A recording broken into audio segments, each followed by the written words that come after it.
लाहौर में हर साल जी इन साल अवामी न्यूज़ HD पारां ॿिन्ही जहाननि जे सरदार हज़रत मोहम्मद मुस्तफ़ा सल्लल्लाहु अलैहि वसल्लम जी विलादत जी मुनासिबत सां शान मुस्तफ़ा क्विज़ कॉम्पिटिशन सीज़न 3 2023 जा मुक़ाबला कराया विया।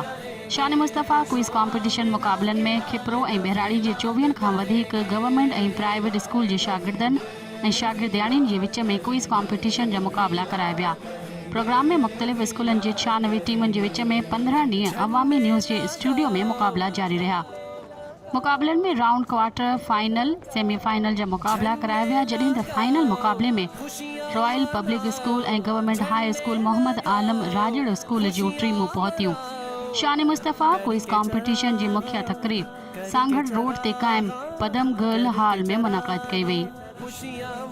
तक़रीब में मुख़्तलिफ़ स्कूलनि जे विच में नात शरीफ़ ऐं इस्लामिक आर्ट गैलरी जा मुक़ाबला कराया विया, जंहिंमें मुख़्तलिफ़ स्कूलनि जे शागिर्दनि शागिर्दियाणियुनि हिस्सो वरितो, जॾहिं त शान मुस्तफ़ा क्विज़ कॉम्पिटिशन में रॉयल पब्लिक स्कूल जे शागिर्दियाणियुनि ऐं गवर्नमेंट स्कूल मोहम्मद आलम राजड़ जे शागिर्दनि जे विच में मुक़ाबलो थियो, जॾहिं त ॿिन्ही स्कूलनि जे शागिर्दनि जे विच में सख़्त मुक़ाबले बाद रॉयल पब्लिक स्कूल खिपरो जे शागिर्दियाणियुनि फाइनल मुक़ाबलो खटे पंहिंजे नाम कयो।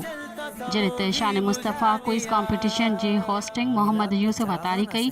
नात जे मुक़ाबलनि में पहिरीं पोज़ीशन, ॿी ऐं टीं पोज़ीशन माणींदड़नि खे ट्रॉफियूं, मेडल ऐं सर्टिफिकेट समेत कैश इनाम पिणु ॾिनो वियो, जॾहिं त आर्ट गैलरी जी पहिरीं पोज़ीशन, ॿी पोज़ीशन, टीं पोज़ीशन माणींदड़नि खे पिणु इनाम ॾिनो वियो। जॾहिं त नात शरीफ़ जे मुक़ाबले में मोहम्मद यूसुफ अतारी, मुफ्ती शिराज अली सिकंदरी, अब्दुल हलीम दर्स ऐं आर्ट गैलरी जे हंसराज महाराज ख़ैर मोहम्मद कुंभर जजिस जा फ़र्ज़ सरअंजाम ॾिना।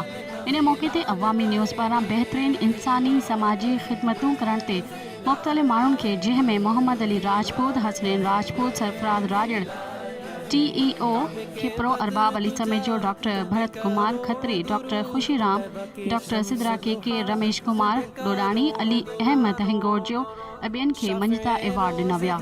जॾहिं त प्रोग्राम में मुख्तियार तोक़ीर अहमद काज़ी, डॉक्टर सुनील कुमार लधाणी, डॉक्टर शेरियार काइम खानी, मुमताज़ बोज़दार, एहसन समेत स्कूल जे उस्तादनि, शागिर्दनि, शागिर्दियाणियुनि ऐं ॿारनि जे वालिदैन वॾे अंग में शिरकत कई।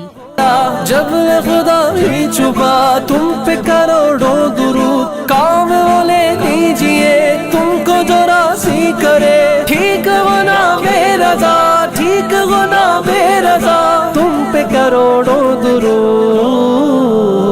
मज़ीद ख़बरनि ऐं तफ़सीलात लाइ विज़िट कयो असांजी वेबसाइट www.awamiNewsHD.com ऐं ॾिसंदा रहो अवामी न्यूज़ HD।